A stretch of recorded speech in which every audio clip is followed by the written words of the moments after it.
I'm Michael Brigham, and this is Double Nibble Computers. This is my YouTube channel, and this is episode 0.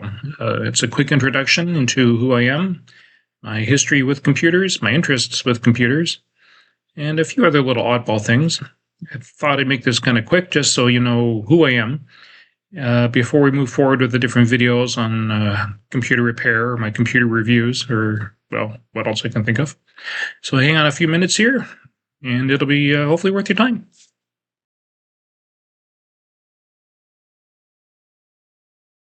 A couple of TV shows growing up in the 80s, at least down here in Ontario, that were very inspirational to me.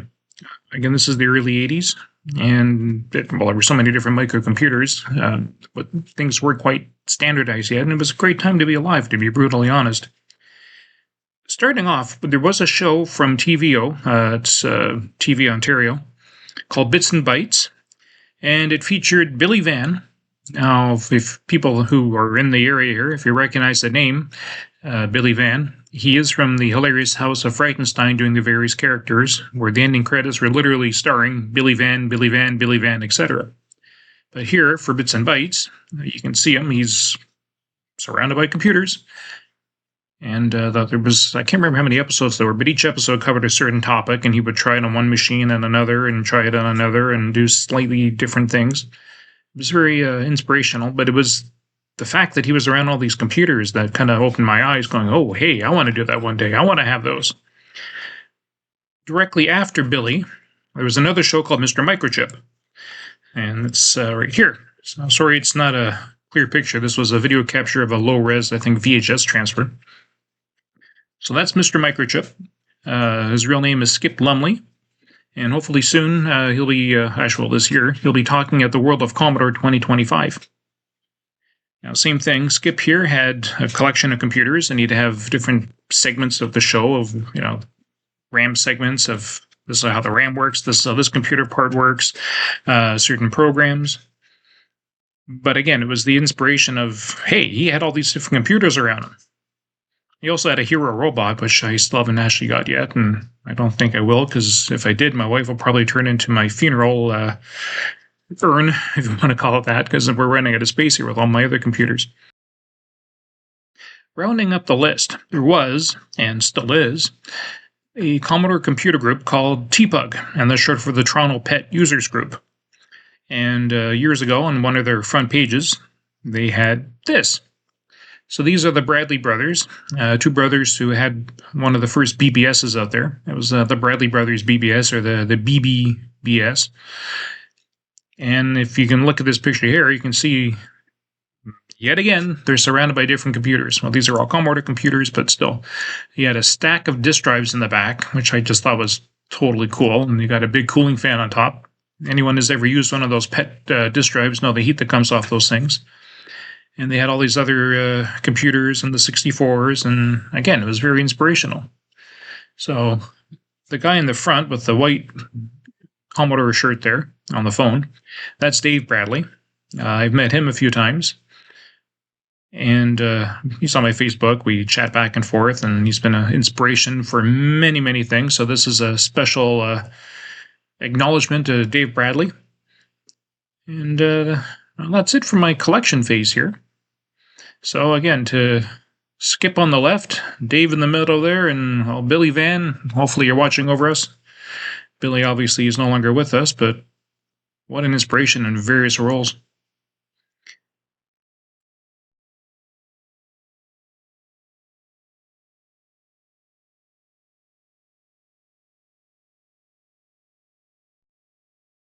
So there are times when you take a deep look back at your life and you think about all the inspirations and role models that you had. I'm talking about the ones that were not family or friends, external factors, basically.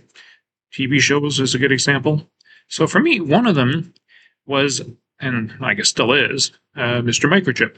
So Mr. Microchip, his real name is Skip Lumley, had a TV show, and I mentioned that earlier, where he's surrounded by computers. And that was one of those inspirations for me getting into the whole computer collection phase.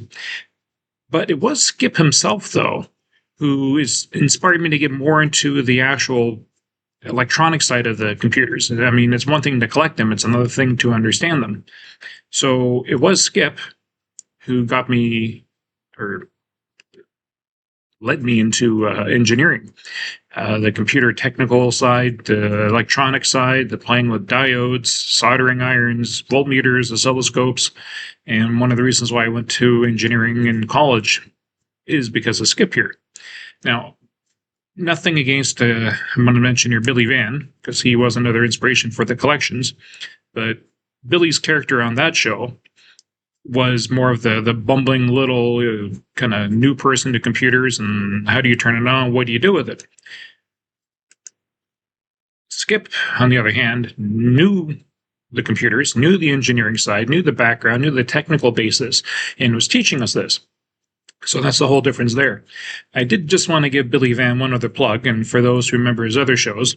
So Billy Van, before doing these computers, knew Oracle. Before the Oracle, even knew Oracle. And that's kind of an inside joke there. Now, the other thing with Mr. Microchip's show, he had these two neighbors that would come by, these kids, and that was the whole premise of the show, where he would actually teach you things and, well, teach us through them. And it worked. It was a very magic show, and I loved it. Further to that, though, the other segment that he had in a show was Mr. Microchip's Consumer Report. And this is when Skip would actually kind of, again, it was a side segment, but he would talk about the actual computers itself, pricing, availability, why one is better than the other. And that was a little bit more interesting to me compared to the main segment of the show, which is more of, okay, this is how the computer works. So it was a really good combination of, how the computer works, which one you want to get, and then he'll talk on the consumer support of which one's better than the others, and then you're sitting there as a 10-year-old going, "Oh, this is awesome! This is what I want for Christmas and my birthday." So this is just a special little shout out to Skip Lumley for being let's call it a virtual role model, and I thank you.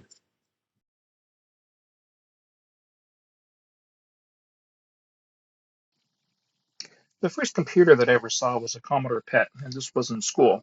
So I'm assuming it was a 4016 or a 4032 model. Now, the one that's shown is an 8032 that's in my collection.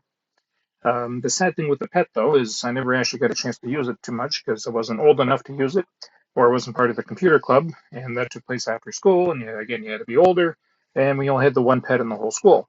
Eventually, we got two PETs, and I got to use it once in a while. And then at some point, we had a Commodore 64 or two show up, and that rotated a little better, and I got to use the Commodore 64. In keeping with the timeline, between 1982 and 1983, my cousin got a VIC-20, and every time she'd come to visit, she'd bring it over, and we'd play, Radar Rat Race and all the other fun games. And I thought, oh, this is another awesome thing, and it's color, so it's totally awesome here. And then my friends started getting the computers. So at this point, for Christmas, I asked for the VIC-20 computer. Christmas came around, and instead of the rectangular box that I saw in all the stores, I got a square box. Something was a little different here. Underneath the Christmas tree was a squarish box, and it was heavy. My aunt told me it was a sewing machine, and she said I got to open it for her. So, okay, fine, I opened it, and lo and behold, it was actually my new computer. So instead of the VIC-20 that I had asked for, I wound up getting the Atari 400. So it was a weird moment of existence there. So part of me is happy that I got a computer, and it looked really cool because it was Atari, and it was, well, heavy as heck. A little disappointed because it wasn't the VIC-20, so I couldn't have a game trade night or anything of that with my cousin. But then it was the Atari, so this was kind of interesting. So the cool thing with the Atari, it had better graphics, better sound, 4 joystick ports as compared to the VIC-20's solo port. The only thing I really hated about it was the membrane keyboard. I mean, that was just horrible to type on. But overall, it was a way better machine, so I was actually quite happy with it. So that was Christmas '83. For my birthday, which is in May, I asked for a tape drive. The 410 was no longer available, so they got me the 1010, which I thought was cuter looking anyway and looked more futuristic than the 410 shoebox model. So I got that along with some tapes. And then for Christmas, as it was coming around the corner, I got this bright idea of, hey, I'll ask for the 800 because I wanted something I could actually type on with a better keyboard, sorry. And then I realized, well, the 800 wasn't available, so the 800 XL was the big selling model at this point. So the selling feature, as I call it, to my family and my parents, was that I would give the 400 to my brother. They would give me the 800 XL.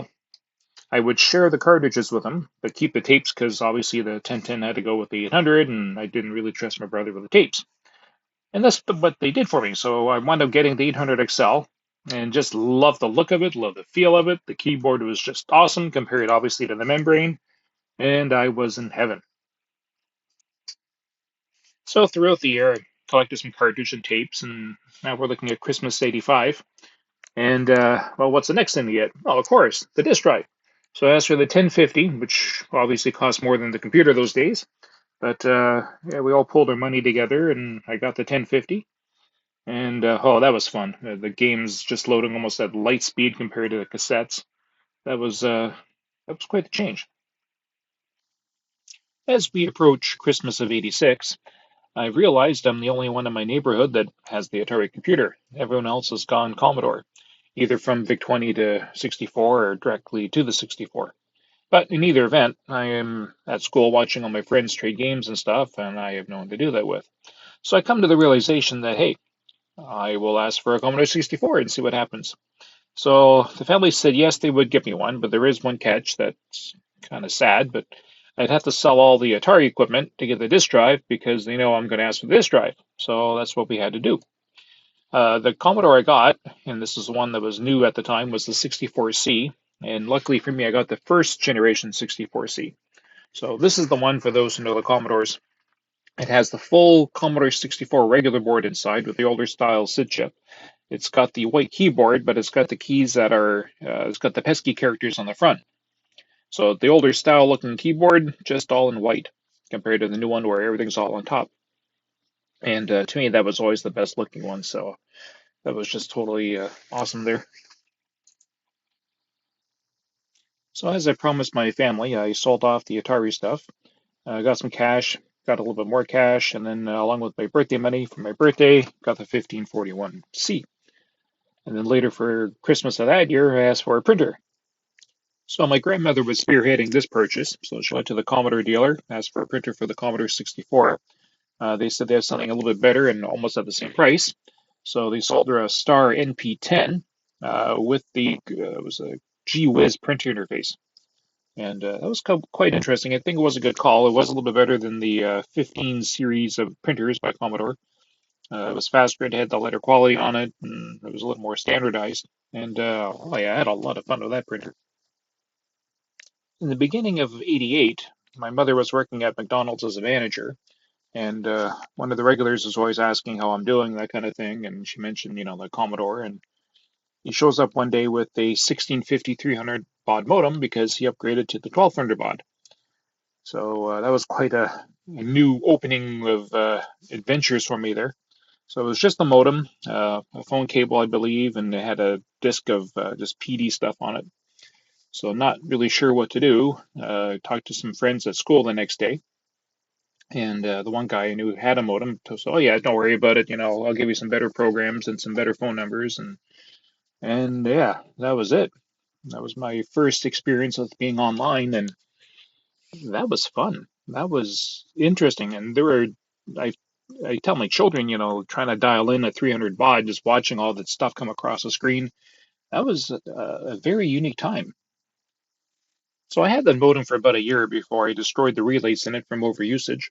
No regrets, but yeah, I was without a modem for a little bit there. By now I'm in high school, and I was mentioning this to one of my other Commodore friends, and he's like, "Oh, hey, I just upgraded to the 1670 1200 baud modem. If you want, I'll sell you my 300s. It was a 1660 model for $20." I'm like, "Oh, sure, that's not a problem."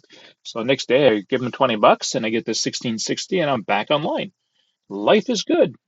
So by now, all the DOS-based computers are taking over. They're taking more of the market share. And the high schools are using it, and everybody else is using it. So I figure, well, it's a better time to jump on the DOS bandwagon there. So I get really desperate, and instead of finding a used one at a decent price, I lease to own a brand new 386 DX25. Yeah, it cost me a lot of money, but I mean, it was loaded. It was like, I think I had one of the fastest ones in the school at that point. And yeah, it was different than my 64. It didn't have a sound card, so the bleeps and blobs of a PC speaker is way different than the SID chip of the 64. Anyways, I had to give the 64 setup to my brother. It was part of the computer deal. And I did finally get it back, though, for my brother. He really didn't use it, couldn't understand it, and I started missing it. So I think I paid him $50 or $100 for everything back. To me, it was worth it because I really missed it. And then shortly after that, the 64 itself kind of died. So I went out and upgraded to a 128, which I still have. I still have the 64. It's broken, but I still have it here somewhere. Somewhere around 1995, 96, I managed to get myself the Commodore 128D at almost a steal. So I couldn't give that price up. So now that's part of my collection, which I still have. I even have it signed by Bill Hurd. It's one of my prized possessions here. I've obviously lost track of all the upgrades I've done to the DOS boxes over the years, and that's kind of self-explanatory. But the one thing I have not forgotten is all the peripherals and stuff from my Commodore, the various disk drives, modems, you name it. Any chance I can collect anything that's a Commodore, I would. Well, I've managed to ramble on way more than I thought I would, so it's time to wrap this thing up. The picture you are looking at right now is me in 1992, before my prom. Just a year prior, I took co-op placement at Unitel Communications, learning computer repair and technology. And that was, I think, one of the greatest experiences ever. I mean, there's a lot of hands-on learning I learned and different tricks from technicians and all that I'm still using today, obviously, because I'm still playing with the computers of, well, the 80s and the 90s. I want to thank my family for all they've done for me, all the Christmas presents, birthday presents, all the computer understanding and enthusiasm they gave me. So shown here on the left is my mother.